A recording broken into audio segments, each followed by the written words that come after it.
Welcome to the Expert's Journey podcast, where we're all about creating your path to impact. Join your hosts, Dixie Mary Carlton from Indie Expert Publishing and Mr. Web Marketing Brad Houck, as we look at how you can grow your business and influence by leveraging your knowledge for profit.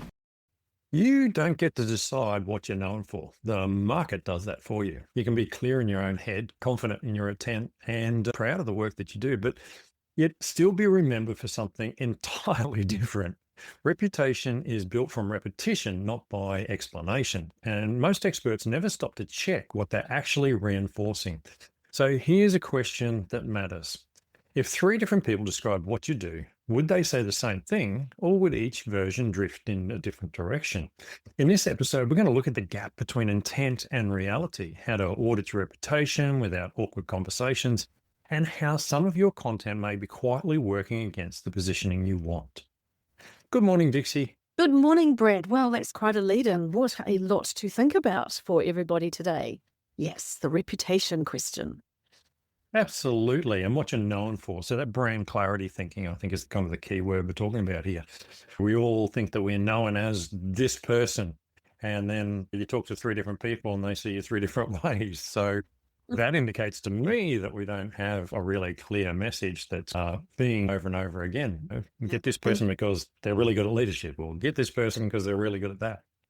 And that follows on really well from what we were talking about a week or two back, where identifying what you are actually great at and sticking to your lanes is a really important part of developing that particular thing, of your reputation and your brand reputation. So what do you think people mostly know you about, or you as? Wow, that's a good question, isn't it? A question what I know me for. I think realistically, anything to do with online marketing is probably my key area. Mr. Web Marketing was a phrase that was coined for me very early on, and it's stuck, which it does.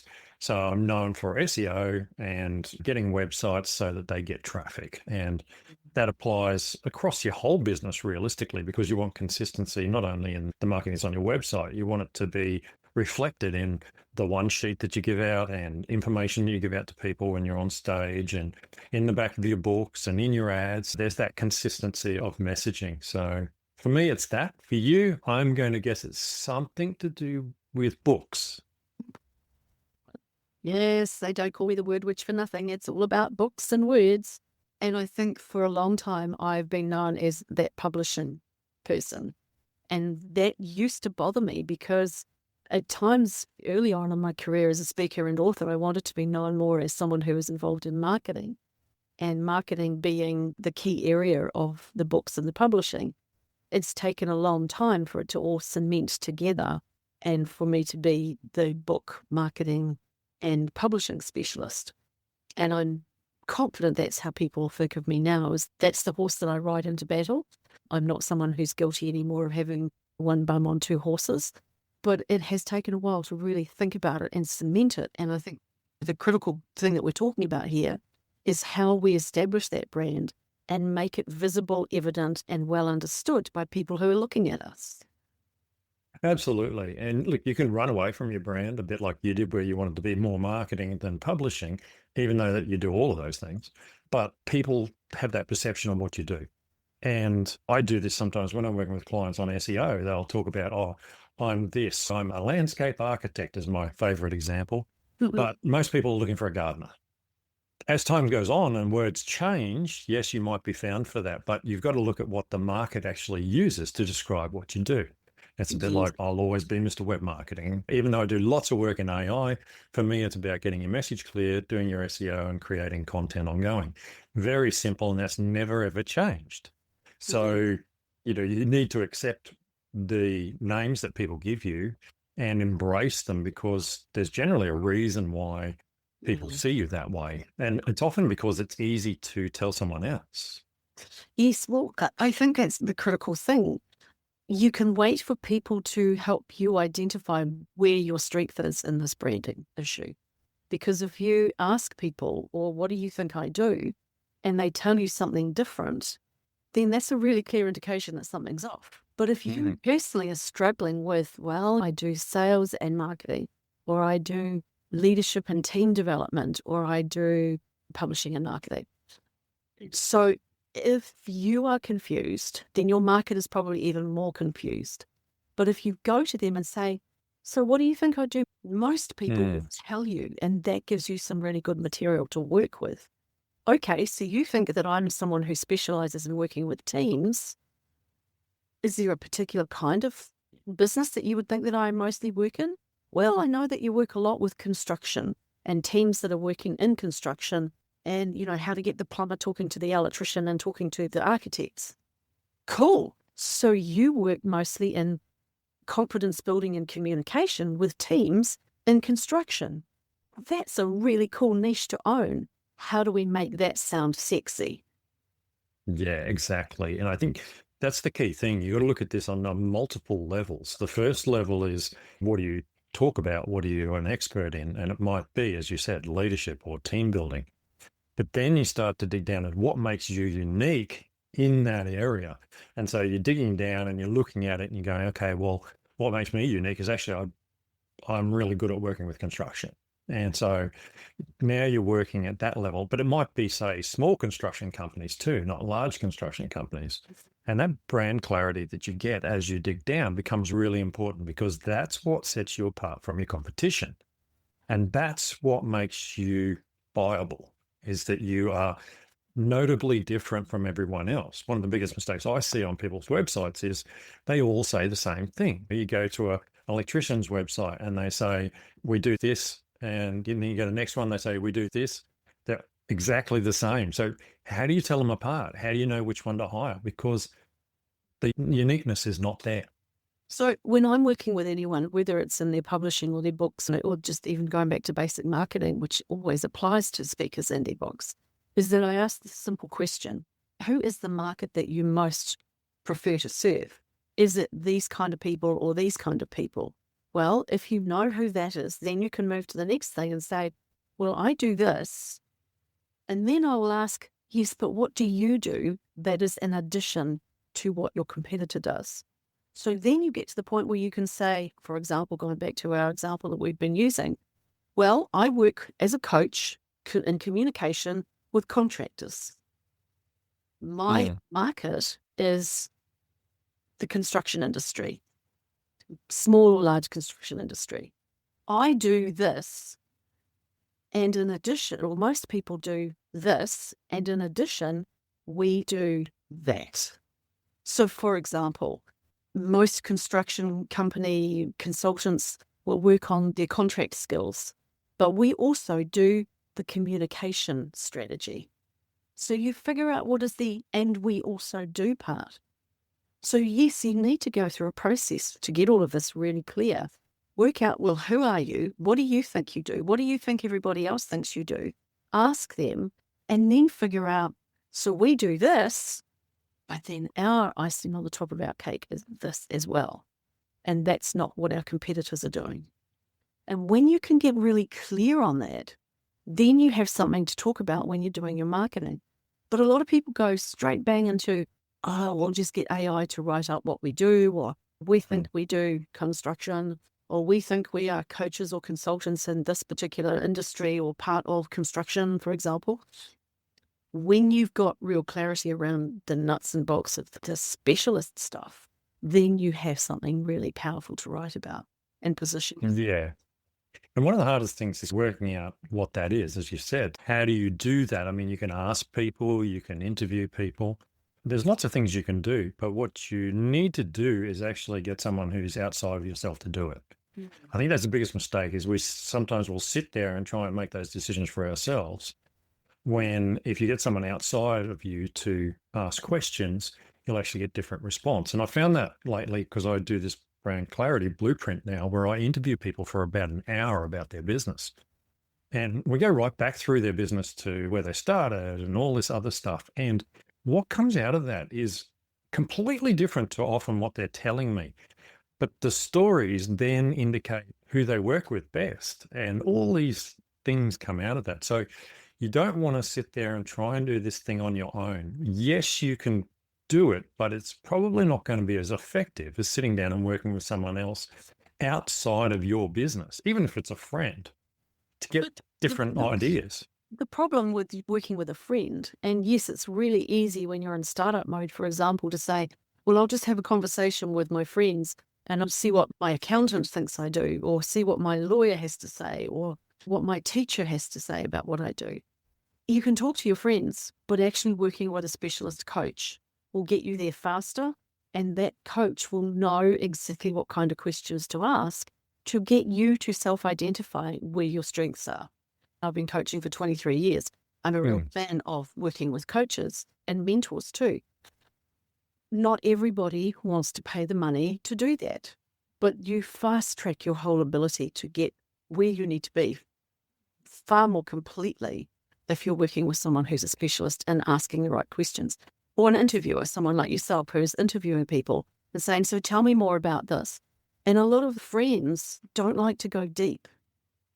That's the drawback of working with someone who's not really well aligned with this whole process, is that they don't want to go deep, or you'll get off on a tangent and not go back to, but let's come back and drill down to this. Rather than going wide, let's go deep.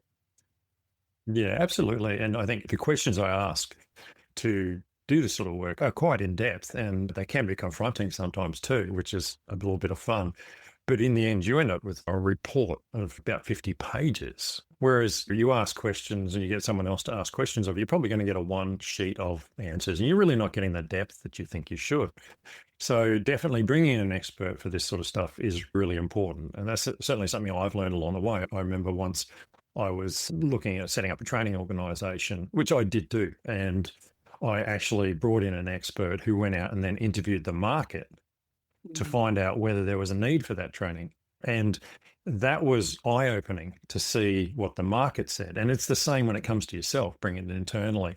Getting an outside expert really does make a difference.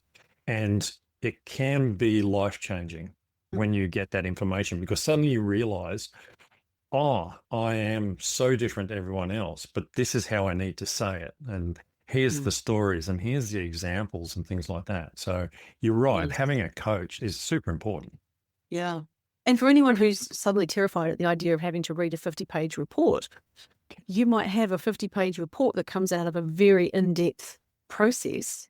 Yes. But someone who is a professional at this will actually give you the nuts and the bolts of what you need to do and what you need to be thinking about and how it all ties together, so you can take action without having to figure it out reading a 50-page report. That's just the big thing.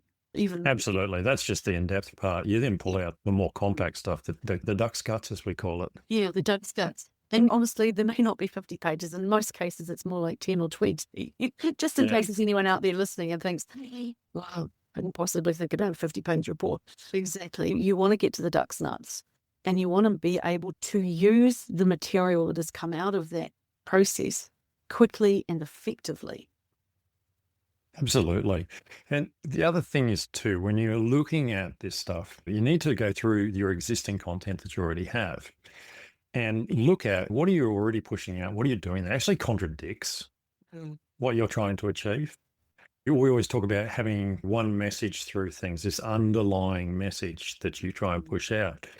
But I see it often in content creation where people will drift off message. And it's very easy to do because you feel like, well, it's in the same ballpark. Yes. And so, it's really important you do check that. It's very important. And also coming back to the whole concept of refreshing and revising your own content on a regular basis. Now, I mean, you and I both spend a lot of time individually working through and updating our specific marketing strategies, our content, our respective who exactly is reading this, what exactly needs to be fixed now, not what was good 3 years ago is still okay. It is a constantly evolving process to get that branding really tight and to have people understand what you're doing. And it's really easy now, of course, to put your own material, which I have done frequently lately, put my own material into ChatGPT and see where ChatGPT will tell me that I'm off topic, or have gone off on a tangent. This is not clear. Or that if I used these words, that would be more encompassing of what I'm trying to convey. And so ChatGPT can be really valuable in that respect. Exactly how you want to refine things, not rebrand, but refine your existing brand, can be achieved really effectively by using tools like ChatGPT. Yeah, I totally agree with you. I was just running the content of the book that I just launched yesterday through it and then saying, did I get off message here? Go through, review it, look at it. Have I gone off message? Have I gone too far? And so you can ask her questions and get a pretty fair idea. And it's the same with your posts and everything else. It will give you that sort of ability to dig into it. And I quite like that because I don't have access to an editor, for example, at the current time to do that sort of thing. So having a virtual one does make a bit of a difference because you get really close to your content. And it's only when you look back at it, say in 6 months' time, you go, that was out of the scope where I was trying to aim there. Yeah. And when we're too close to it, we don't see the wood for the trees ourselves. And that's the trap for young players. We have to be mindful even more so than most because we sit and talk about this stuff. If we're teaching, consulting and coaching on these topics, we put more pressure on ourselves to get it right. But that doesn't mean we're perfect at it. No, and I think I like to look at frameworks as well to make sure that I try and keep within the guidelines, what do they call them? Guardrails. That's the word we use in the AI world, guardrails. So having your checklists and your frameworks that you follow when you're working with people or when you're producing content or when you're preparing a speech, really important. And I haven't seen many people mention this, but I'm seeing it more and more in the AI world where we're creating apps or we're creating content. And in the instructions is actually a set of guardrails that says you will not do this and you will not access that. Honestly, it's probably a good place for most humans to be as well. You will not say this and you will not say that. You will do this particular thing. And so maybe we need to write up some guardrails for ourselves as well that we look at and go, okay, did we stay within the guardrails when we're producing this content? I'm sure they become second nature after a while, but Well, they do for you and I because we're doing this all the time and we're doing it for other people. But I think if you're new to it or if you try and DIY all of your own marketing and just use AI for being that support person or that support aspect, then it's really easy to not necessarily get the objectiveness that you're looking for or to remember to put the specific guardrails in place. I call it ring fence and you call it guardrails. But I think when you are developing your AI that you're going to use for your own material, you have to be really clear about what you do want it to behave and what you think those guardrails lines are, where the boundaries fit, and at what point you want something more creative than what you may have thought about. It's an interesting process to go through, but again, it is an endless, never-ending process, and getting it right matters, and going back to it again and again. And one other thing to remember is that people have an increasingly short tolerance for information. The short attention span is the biggest problem for creatives. And so when you're putting out material that in any way gets people to have to think creatively and they have to stray too far from their own way of interpreting something, you've lost them. You have to keep them on track. You have to impress them immediately. You have to be clear immediately while still being creative if that's what you need to be. Definitely need to be focused on that one thought, one idea thing. The minute you take that one idea and extrapolate it, you lose people these days. They don't have time to read it. It's that simple. You certainly see that reflected in reels. We flick through them really fast. And it either you read the first screen that comes up and it catches your attention, and then you read the next 20 seconds or whatever it is, or you're gone. Yes. And it's a key thing to think about. So obviously staying on brand, staying on message is really important, but also making sure your message is short, succinct, and cut through. You can always lead people somewhere else when they want more information. Yes, that's a really good point. Bring them in, make them comfortable, set them in the corner with a cup of tea, and then extend the conversation if that's what you want to do. But you need to get people understanding immediately that when they knock on your door, the door is open, that is the right place that they're supposed to be. It's what they were looking for, and make them welcome. Yeah, absolutely. And making sure that you think about all these things is so much work.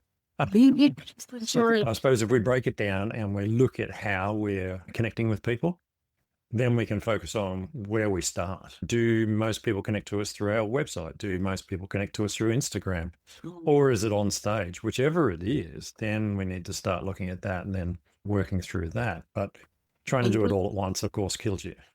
And that's probably a whole other conversation that brings us back to different platforms and different ways and places that our market are hanging out.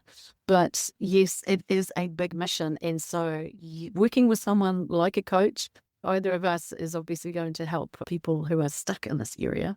But also it just takes some time and thinking about too. Yeah. I think one of the things that I hear from people that's really difficult sometimes is that how do you keep your brand alignment, your messaging, without repeating yourself over and over?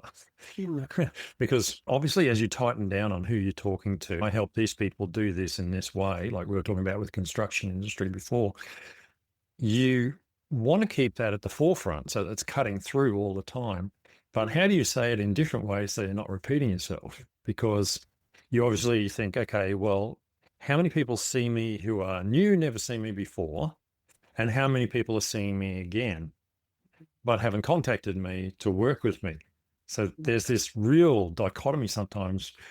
So it's really important that you've got that underlying message, but trying not to repeat yourself, I think, is where most people fall down, and therefore they fall outside their guardrails. I think too, though, that if you work out what it is that you want to say and you practice your pitch, your elevator pitch statement, what your unique promise is, if you practice the words that you need people to understand quickly and easily about what you do, then it rolls off the tongue, it sounds really confident, and people understand it immediately. For example, and I have practiced this so many times, that I work to empower and educate authors and speakers on their journey from pages to stages.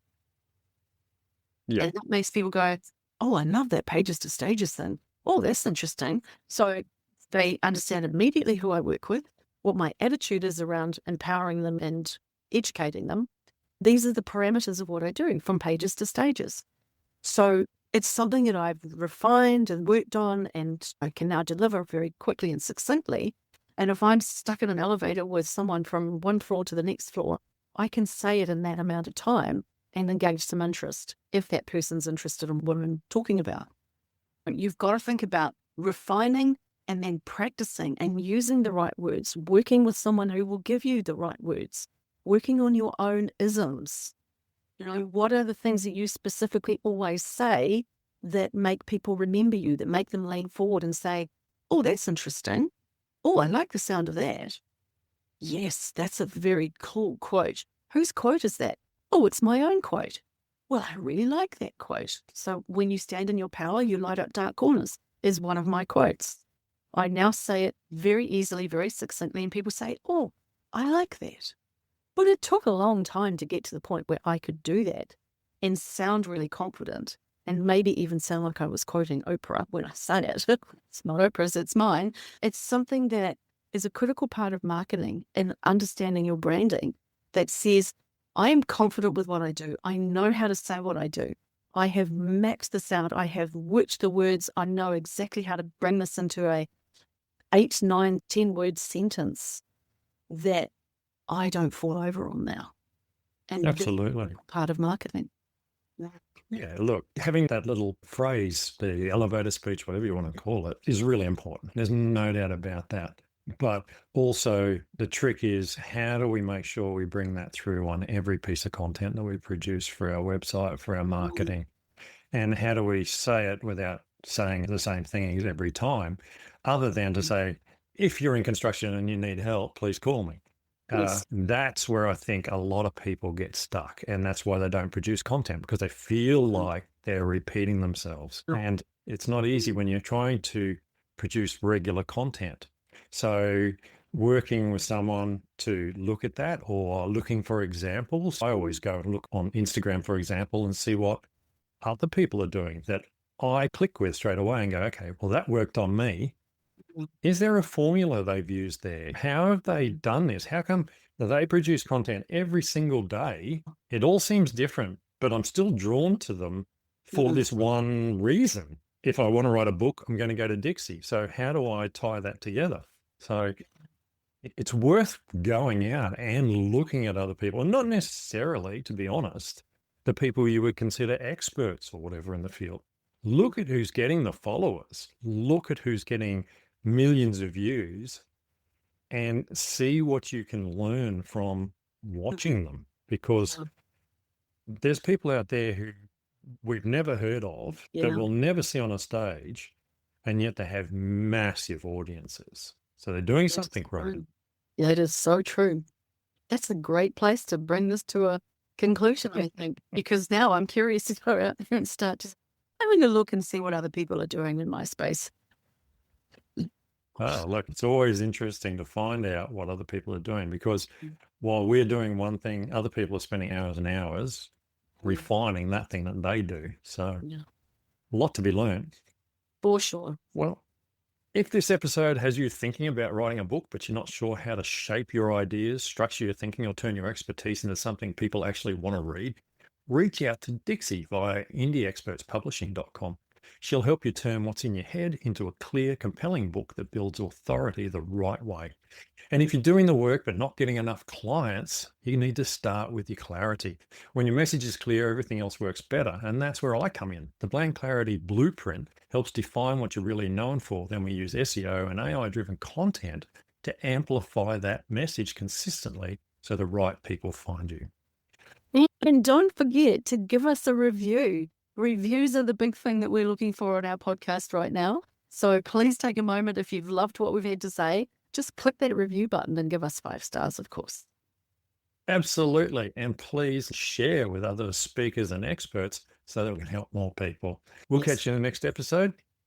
Thanks, Brad.